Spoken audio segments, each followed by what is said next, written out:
Hello दोस्तों, welcome to my channel I Q classes online 24/7। दोस्तों, आज वीक 4 का डे 1 है और आज हम वोकेबलरी डेली डोज 17 लेंगे। इससे पहले हम डेली डोज 16 तक ले चुके हैं, जिसमें मैंने पिछले वीक आपको सारे के सारे जो डोज कराए थे वो रूट वर्ड से रिलेटेड थे और वो बहुत ही ज़्यादा इम्पोर्टेंट थे, क्योंकि रूट वर्ड से आप एक वर्ड से काफ़ी सारे वर्ड्स को याद कर सकते हैं आसानी से। तो दोस्तों, वो बहुत ही ज़्यादा इंपॉर्टेंट क्लास रही हैं पिछले वीक की। जिसने नहीं देखी है वो प्लेलिस्ट में जाके चेक कर लीजिए।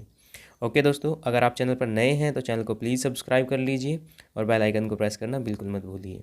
आज से हम फिर से अपना रेगुलर डेली डोज, जिसमें मैं आपको 10 idiom phrase, 10 one word substitution और 10 सिनोनिम्स कराता हूँ, स्टार्ट करेंगे। ओके दोस्तों, चलिए शुरू कर लेते हैं आज की क्लास। दोस्तों, आज के ईडियम फ्रेज में हम देख लेते हैं सबसे पहले फर्स्ट ईडियम हमारा है ऑल एट सी। देखिए दोस्तों, ऑल एट सी का मतलब क्या होता है। देखिए, अगर हम इसमें जाएं, वर्ड टू वर्ड जाएं, तो ऑल एट सी मतलब सब कुछ समुद्र में है। ठीक है, सी मतलब समुद्र होता है। तो दोस्तों, जब सब कुछ समुद्र में है तो वो कैसी सिचुएशन होगी? कंप्लीटली कन्फ्यूज्ड सिचुएशन है, यानी कि हमें हर तरफ एक जैसा दिखाई दे रहा है, हम समझ नहीं पा रहे हैं कि क्या करना है क्या नहीं करना है। ठीक है, क्योंकि समुद्र में दूर दूर तक कुछ दिखाई नहीं देता। ओके दोस्तों, तो इसी ये बोलेंगे कंप्लीटली कंफ्यूज्ड या पूरी तरह से भ्रमित। ठीक है, पूरी तरह से भ्रमित है, वो समझ नहीं पा रहा है, भ्रम में है, इल्यूज़न में है, तो वो क्या है? ऑल एट सी है। ठीक है दोस्तों, इसके बाद हम देख लेते हैं बोल्ट फ्रॉम द ब्लू। दोस्तों, बोल्ट फ्रॉम द ब्लू एक इम्पॉर्टेंट इडियम फ्रेज है। इसका मतलब होता है एन अनएक्सपेक्टेड डिजास्टर। दोस्तों, अनएक्सपेक्टेड डिजास्टर मतलब क्या होता है? जिसकी जिसकी आशा ही ना की हो, एक ऐसी मुसीबत आ जाना। ठीक है, तो आकस्मिक दुर्घटना इसको बोलेंगे। जैसे कहीं पर बाढ़ आ जाना अचानक से, ठीक है, या कहीं ओले पड़ जाना, एक तरह से डिजास्टर, नेचुरल डिजास्टर की बात करते हैं, वो होती हैं। ठीक है, सुनामी आ जाना, ये सारी चीज़ें हैं। तो बोल्ट फ्रॉम द ब्लू, मुसीबत आ जाना, एकदम एकदम से मुसीबत आ जाना। ठीक है, ओके दोस्तों, तो ये होगा बोल्ट फ्रॉम द ब्लू। जैसे अगर हम रशिया यूक्रेन की बात करें, तो अभी यूक्रेन पर क्या है? मुसीबत आ गई है रशिया की तरफ से। ठीक है, तो वो उसके लिए बोल्ट फ्रॉम द ब्लू है। ठीक है, ओके दोस्तों, चलिए नेक्स्ट देख लेते हैं बोन ऑफ कंटेंशन। दोस्तों, बोन ऑफ कंटेंशन क्या होता है? झगड़े की जड़। बहुत ही ज़्यादा पॉपुलर ये इडियम फ्रेज है। तो झगड़े की जड़ होता है, झगड़े का कारण होता है, मैटर ऑफ डिस्प्यूट होता है। ठीक है, इसमें ज़्यादा कोई प्रॉब्लम नहीं होनी चाहिए।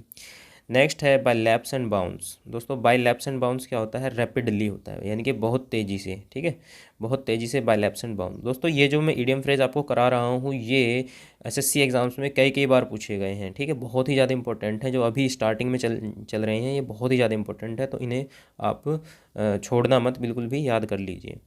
ओके दोस्तों, चलिए नेक्स्ट देखते हैं once in a blue moon. देखिए, रिपीटेडली ये भी पूछा जाता है। Once in a blue moon common है एक, रेयरली। ठीक है, कभी कभार, मतलब कभी कभार दिखाई देना, once in a blue moon. ठीक है, जैसे हिंदी में ईद का चांद बोलते हैं, वही है once in a blue moon. इसके बाद 6 हमारा है रीड बिटवीन द लाइंस। दोस्तों, रीड बिटवीन द लाइंस क्या होता है? Looking for meanings that are not actually expressed, यानी कि ऐसे अर्थ को समझना जो किसी की बात में नहीं कहा गया है। ठीक है, या जो लाइनों में नहीं लिखा गया है, उस वर्ड को, उस अर्थ को भी समझ लेना। ठीक है, उसे बोलते हैं रीड बिटवीन द लाइंस। जैसे मुहावरों में कोई बात कही गई है, ठीक है, तो उसका अर्थ समझना, वो क्या है? रीड बिटवीन द लाइंस है। ठीक है दोस्तों, ये हो जाएगा। नेक्स्ट हम देख लेते हैं sail in the same boat. दोस्तों, sail in the same boat का मतलब क्या होता है? एक ही बोट पर सवार होना, एक ही बोट पर खड़े होकर सेल करना। ठीक है, तो इसका मतलब होता है being in the same difficult situation, यानी कि समान मुसीबत में होना। अगर कोई मुसीबत में है तो दूसरा भी उसी के समान उतनी ही मुसीबत में है, तो उसे बोलेंगे sail in the same boat. ठीक है दोस्तों, sail in the same boat होगा ये। इसके बाद हम देख लेते हैं 8 to turn a deaf ear. दोस्तों, to turn a deaf ear मतलब क्या होता है? मतलब डेफ मीन्स क्या होता है? बहरा होता है, और कान मतलब ईयर मीन्स होता है कान, यानी कि सुना तो लेकिन अनसुना कर दिया। ठीक है, अनसुनी कर देना, या टू पे नो हीड, यानी कि ध्यान ना देना। ठीक है, अनसुनी कर देना बातों को, तो वो होता है टू पे नो हीड। ठीक है, जैसे अगर आपने कोई गलती करी है, ठीक है, या आप शरारत करते रहते हो, तो मम्मी पापा पेरेंट्स क्या कहते हैं कि ध्यान दिया करो बेटा, पढ़ लिया करो, ये कर लिया करो, है। तो आप क्या कर देते हो उसको? To turn a deaf ear. ठीक है, बचपन में क्या करते थे? शरारतें करने के लिए मना किया, और आपने क्या कर दिया, to turn a deaf ear, ठीक है, इधर से सुना उधर को निकाल दिया, तो वो है क्या, अनसुनी कर देना। आपने फिर से वही शरारतें करनी शुरू कर दी। ठीक है दोस्तों, ये होगा। नेक्स्ट देख लेते हैं ये dark horse. Dark horse important है।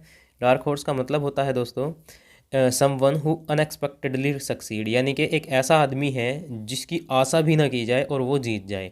ठीक है, जैसे अगर हम बात करते हैं, बहुत सारे ऐसे लोग होते हैं जो तैयारी करते रहते हैं, तो उनका पता भी नहीं होता कि ये तैयारी कर रहा है या पढ़ रहा है या नहीं पढ़ रहा है। ठीक है, लेकिन बाद में क्या होता है, जब वो कोई एग्ज़ाम क्लियर कर देते हैं तब पता लगता है, तो तब ये सोचते हैं कि ये तो एक डार्क हॉर्स था। ठीक है, कि इसने तो पता ही नहीं कैसे इसने एग्ज़ाम क्रैक कर लिया, ये तो पढ़ता भी नहीं था, लेकिन वो अपनी तैयारी करता रहता था, वो सबके सामने नहीं करता था। ठीक है, तो वो है अप्रत्याशित विजेता। ठीक है, जिसकी प्रत्याशित, जो प्रत्याशित ना हो।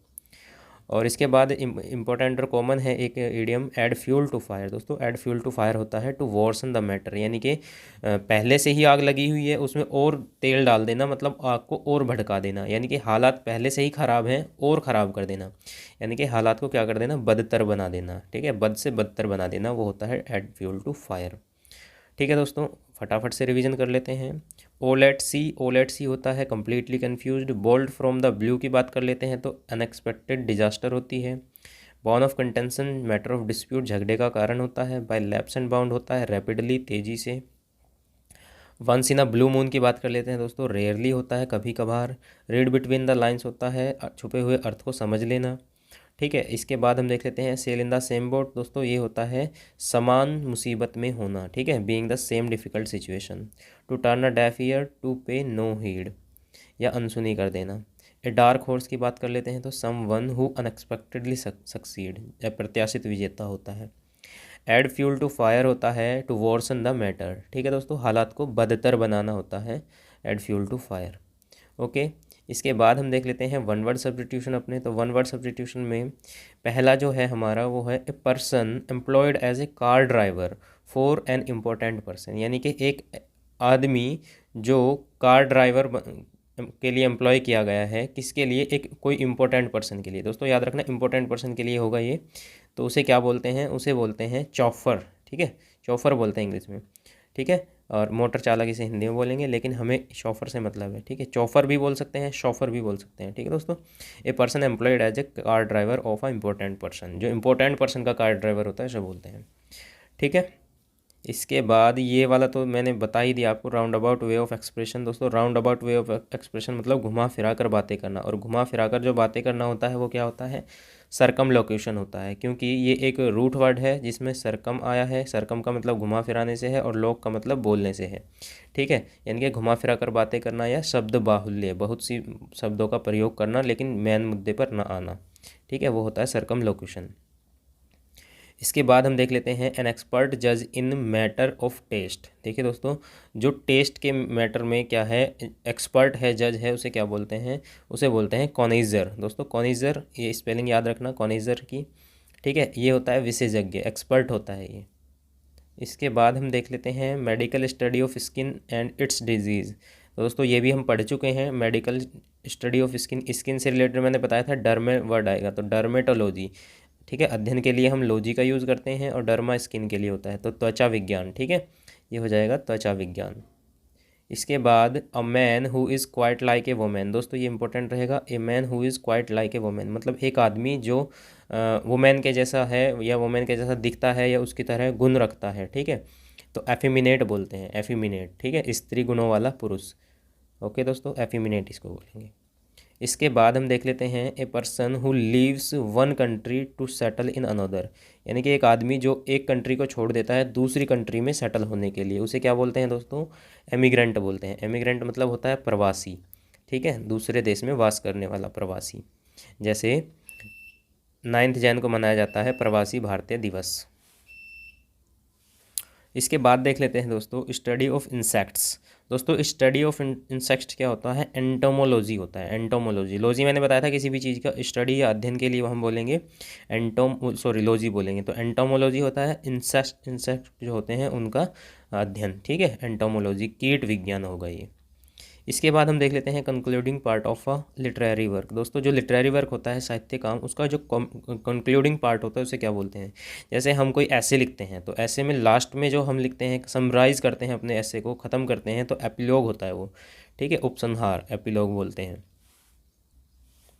इसके बाद हम बात कर लेते हैं दोस्तों, a person who waste his money on luxury. दोस्तों एक ऐसा आदमी जो अपना धन लग्जरी में, विलासिता में बर्बाद करता है, ठीक है, विलासिता में यानी कि बेमतलब के पैसे बर्बाद कर देता है वो, तो वो होता है एक्स्ट्रा वैगेंट, अति व्ययी होता है, ठीक है, बिना मतलब के खर्चा करता रहता है लग्जरियस में लाइफ में, ठीक है, तो उसे बोलते हैं अति व्ययी या एक्स्ट्रा वैगेंट। इसके बाद हम देख लेते हैं one who has narrow and prejudiced religious reviews, यानी कि एक ऐसा आदमी जो पुराने उसके विचार हैं, धार्मिक विचार। देखिए दोस्तों रिलीजियस से रिलेटेड होगा, ये धार्मिक विचार हैं, तो उसे बोलेंगे फैनेटिक या कट्टर, जो अपने धर्म को लेकर ज़्यादा सेंसिटिव है, ठीक है, दूसरों के धर्म की निंदा करता है, अपने धर्म को लेकर ज़्यादा सेंसिटिव है, ठीक है, पुराने ख्यालों का है, रूढ़िवादिता है उसमें, ठीक है, तो उसे बोलेंगे क्या, fanatic. One who has narrow and prejudice religions of views, ठीक है दोस्तों। तो चलिए इसका रिवीजन कर लेते हैं फटाफट से। दोस्तों a person employed as a car driver of an important person क्या होता है, शोफर होता है, ठीक है। Roundabout way of expression क्या होता है, सरकमलोकेशन होता है। एन एक्सपर्ट जज in a matter of taste वो होता है connoisseur. Medical study of skin and its diseases ये होता है dermatology. A man who is quite like a woman effeminate होता है। A person who leaves one country to settle in another emigrant. Study of insects क्या होता है दोस्तों, ये होता है entomology. Concluding part of a literary work epilogue. A person who waste his money on luxury extravagant. One who has narrow and prejudiced religious view ये होता है फैनेटिक। ओके दोस्तों, इसके बाद हम देख लेते हैं सिनोनियम्स। दोस्तों सिनोनियम्स पे अगर हम आते हैं तो सबसे पहला सिनोनियम हमारा है थ्रिफ्टी। थ्रिफ्टी क्या होता है दोस्तों, थ्रिफ्टी होता है कम खर्चा करने वाला, ठीक है, कम खर्चा करने वाला, या इसे माइज़र भी बोल सकते हैं, कंजूस, ठीक है, माइज़र कंजूस। या ये कंजूस जो होता है वो थोड़ा नेगेटिव सेंस में जाता है, लेकिन जो कम खर्चा करने वाला होता है वो किफ़ायती में होता है, ठीक है। जैसे फ्रूजल, इकोनॉमिकल, इकोनॉमिकल किफ़ायती होता है, पार्सिमोनियस, ठीक है, ये वर्ड हम इनके लिए यूज़ कर सकते हैं, कम खर्चा करने वाला। लेकिन माइज़र थोड़ा सा नेगेटिव सेंस में जाता है कि उसके पास पैसा है लेकिन वो अपनी ज़रूरतों के लिए भी खर्च नहीं कर रहा है, उसे उसे बोलते हैं माइज़र। लेकिन थ्रिफ्टी जो इकोनॉमिकल जो होता है वो होता है वो खर्चा कर रहा है लेकिन वो पैसा बचाता है, ठीक है। मतलब अगर कोई चीज़, जैसे अगर हम सब्ज़ी लेने जाते हैं तो बार्गेनिंग करके सब्ज़ी तो हम लेके आए लेकिन उसे अपना बार्गेनिंग करके कम करके लेके आए, उसे बोलते हैं इकोनॉमिकल, ठीक है दोस्तों। इसके बाद डिस्क्रीट एक वर्ड है, डिस्क्रीट क्या होता है, विचारशील होता है, ठीक है, विचारशील होता है, या डिसर्निंग इसको बोलेंगे, डिसर्निंग या सेन। सेन मतलब मैंने बताया था आपको, सेन होता है बुद्धिमान जो व्यक्ति होता है उसे सेन बोलते हैं। तो दोस्तों विचारशील व्यक्ति, ठीक है, तो उसे बोलेंगे डिस्क्रीट। ओके, इसके बाद हम बात कर लेते हैं स्टर्न की। दोस्तों स्टर्न क्या होता है, कठोर होता है, कठोर, इसके लिए स्ट्रिक्ट, रिजिड और स्टिफ ये वर्ड यूज़ करेंगे। नेक्स्ट देखते हैं टेम्परेट। टेम्परेट होता है शीतोष्ण। शीतोष्ण आपने देखा होगा दोस्तों, जो अर्थ है, अर्थ पे अगर हम यहाँ इक्वेटर एक खींच लेते हैं तो ये इक्वेटर पे ज़्यादा गर्मी होती है क्योंकि इस पर सूर्य की किरणें सीधी पड़ती हैं, और पोल्स पर सबसे ज़्यादा ठंड होती है। तो दोस्तों इसके मिड में एक जोन आता है इधर इधर, ठीक है, वो क्या होता है, टेम्परेट होता है, जहाँ ना ज़्यादा गर्मी होती है और ना ही ज़्यादा ठंड होती है, इसे बोलते हैं टेम्परेट जोन। यानी कि वो शीत भी है और उष्ण भी है, शीतोष्ण इसको हिंदी में बोलेंगे, शीत यहाँ से होगा और उष्ण यहाँ से होगा, तो शीत और उष्ण के बीच का जो होता है उसे बोलते हैं टेम्परेट या शीतोष्ण, ठीक है। तो ये मीडियम होता है, मॉडरेट या नरम इसको बोल सकते हैं, ठीक है, टेम्परेट। ओके, इसके बाद हम बात कर लेते हैं डिफाइंस की। दोस्तों डिफाइंस क्या होता है, डिफाइंस होता है अवज्ञा करना, यानी कि आज्ञा का पालन ना करना, डिसोबियंस इसको बोलेंगे, ठीक है दोस्तों, डिसोबियंस। ओबे करना मतलब आज्ञा का पालन करना, और ओबे ना करना, डिसोबे करना मतलब अवज्ञा करना, ठीक है, ये हो जाएगा। इसके बाद हम देख लेते हैं प्रिटेंस। दोस्तों प्रिटेंस का मतलब क्या होता है, प्रिटेंड, देखिए प्रिटेंड सुना होगा आपने, प्रिटेंड का मतलब होता है बहाना करना या दिखावा करना, ठीक है, वो होता है प्रिटेंस। प्रिटेंस दिखावा या बहाना करना, इसके लिए शो ऑफ यूज़ कर सकते हैं, ठीक है, कुछ लोग अपने पैसे का, अपने रुतबे का शो ऑफ करते हैं, ठीक है। डिसेम्बलेंस, डिसेम्बलेंस इसको बोलेंगे। हाइपोक्रेसी क्या होता है, हाइपोक्रेसी होता है पाखंड, ठीक है, और इम्पोस्चर भी क्या होता है, पाखंड या ढोंग, ठीक है, ये भी इसके लिए हम यूज़ कर सकते हैं। ओके दोस्तों, इसके बाद हम देख लेते हैं रेप्रीमेंड। दोस्तों रेप्रीमेंड क्या होता है? डांटना या फटकारना, ठीक है, रेप्रीमेंड। इसके लिए हम वर्ड यूज़ करेंगे, रिब्यूक तो डांटना होता ही है, इन्वेक्टिव भी यूज़ कर सकते हैं, ठीक है। रिप्रोच, देखिए रिप्रोच होता है तिरस्कार करना। जब कोई किसी को डांटता है तो वो उसको उसका एक तरह से तिरस्कार ही करता है, ठीक है, उसे अपशब्द बोलता है तो तिरस्कार करता है, तो रिप्रोच भी हम लगा सकते हैं इसमें। ओके। इरेडिकेट की बात कर लेते हैं दोस्तों। इरेडिकेट क्या होता है? इरेडिकेट होता है उन्मूलन करना। उन्मूलन मतलब ख़त्म करना। कोई बुरी चीज़ है उसे ख़त्म कर देना, ठीक है, कोई बुरी प्रथा है उसे ख़त्म करना, ठीक है। अबॉलिश करना, डिसरूट, देखिए दोस्तों रूट का मतलब जड़ होता है, तो डिसरूट करना, जड़ से उखाड़ देना या रूट आउट कर देना, ठीक है, ये भी मतलब होगा। या पुट एन एंड टू, मतलब एंड मतलब उसे अंत पर ले आना या उसे ख़त्म कर देना, ठीक है, वही होता है इरेडिकेट का मतलब उन्मूलन करना। ओके दोस्तों, इसके बाद हम देख लेते हैं रिजोल्यूट। दोस्तों रिजोल्यूट क्या होता है? दृढ़ होता है, ठीक है, डिटरमाइंड, टेनेसियस या स्टीड फास्ट। जो दृढ़ इच्छा शक्ति होती है उसे बोलते हैं रिजोल्यूट, ठीक है। आप जैसे न्यू ईयर आता है तो न्यू ईयर में आप क्या करते हैं? रिजोल्यूशन लेते हैं, ठीक है, कि अब मैं दृढ़ मतलब निर्णय लेता हूँ कि मैं इससे नए साल से ये बुरा काम छोड़ दूंगा, अपना टाइम टेबल से पढ़ूंगा, ये करूँगा वो करूँगा, और 4 दिन बाद वो सब कुछ ख़त्म हो जाता है, ठीक है। तो उसे रिजोल्यूशन बोलते हैं और इसी से बना है रिजोल्यूट वर्ड। ओके दोस्तों, इसके बाद लास्ट वर्ड हमारा है इंट्रिपिड। इंट्रिपिड क्या होता है दोस्तों? इंट्रिपिड होता है निडर, ठीक है, इंट्रिपिड निडर होता है। बोल्ड, जो इंट्रिपिड निडर है, जो जिसे डर नहीं लगता, वो बोल्ड है, मतलब साहसी है, करेजियस है, डेयरिंग है, ब्रेव है, ठीक है, या गैलेंट भी बोल सकते हैं। गैलेंट क्या होता है? गैलेंट होते हैं वीर, वीर पुरुष, ठीक है, गैलेंट। दोस्तों ये होता है इंट्रिपिड। इसके बाद हम फटाफट से कर लेते हैं रिवीजन इनका। दोस्तों थ्रिफ्टी की बात कर लेते हैं। थ्रिफ्टी होता है कम खर्चा करने वाला, ठीक है, फ्रूजल, इकोनॉमिकल या पार्सिमोनियस वर्ड यूज़ करेंगे। डिस्क्रीट की बात कर लेते हैं दोस्तों, विचारशील होता है, डिसर्निंग या सेन। स्टर्न की बात कर लेते हैं। स्टर्न होता है स्ट्रिक्ट, रिजिड या स्टिफ। टेम्परेट शीतोष्ण होता है, मॉडरेट होता है। डिफाइंस अवज्ञा करना, डिसोबियंस। प्रिटेंस की बात कर लेते हैं, बहाना या दिखावा करना, ठीक है, और शो ऑफ, डिसेम्बलेंस, हाइपोक्रेसी और इम्पोस्चर, ढोंग करना, ठीक है, ये होता है। रेप्रीमेंड क्या होता है दोस्तों? डांटना फटकारना, इन्वेक्टिव, रिब्यूक, रिप्रोच, ये सारे वर्ड यूज़ करेंगे। इरेडिकेट की बात कर लेते हैं, उन्मूलन करना, abolish, disroot, root out, put an end to. Resolute क्या होता है दोस्तों? रिजोल्यूट होता है डिटरमाइंड, टेनेसियस या स्टीड फास्ट। इसके बाद लास्ट देख लेते हैं इंट्रिपिड, निडर, बोल्ड, करेजियस, डेयरिंग, ब्रेव या कैलेंट, वीर, ठीक है दोस्तों। तो ये सारे वर्ड हो जाएंगे हमारे इंट्रिपिड के लिए। ओके दोस्तों, तो आज की क्लास को यहीं रोकते हैं। और दोस्तों आज की क्लास आपको कैसी लगी कमेंट सेक्शन में ज़रूर बताइए। वीडियो अच्छी लगी है तो लाइक करिए, अपने दोस्तों के साथ शेयर करना बिल्कुल मत भूलिए। दोस्तों चैनल पर नए हैं तो चैनल को सब्सक्राइब भी कर लीजिए और बेल आइकन को प्रेस करना बिल्कुल मत भूलिए। ओके दोस्तों, thanks for watching my video. मिलते हैं नेक्स्ट डेली डोज के साथ, तब तक के लिए टेक केयर, बाय बाय।